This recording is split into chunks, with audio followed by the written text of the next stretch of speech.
দিয়েছে তাদেরকে মূল্যায়ন করবে।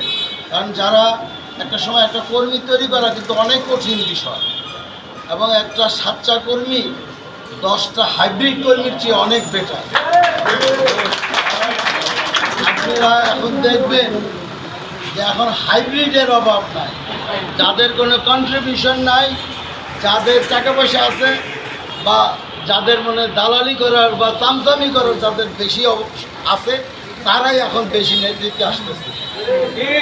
এবং এই জন্য আমি আজকে রহিমা শিকদার আমার ছোটো বোনের মতো, একসময় কলেজে ছাত্র রাজনীতি করেছি এবং কেন্দ্রীয় কমিটিতে আছে, সেই সুবাদে আমি রহিমা শিকদারকে বলবো কেন্দ্রে অন্তত এই জিনিসগুলো বলা উচিত।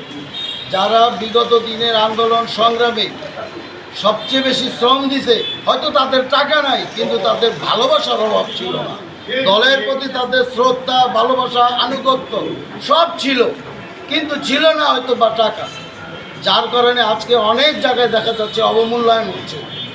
এবং যারা গত 15 বছর এই ফ্যাসিস্ট আওয়ামী লীগের সাথে রেয়াজও মেনটেন করে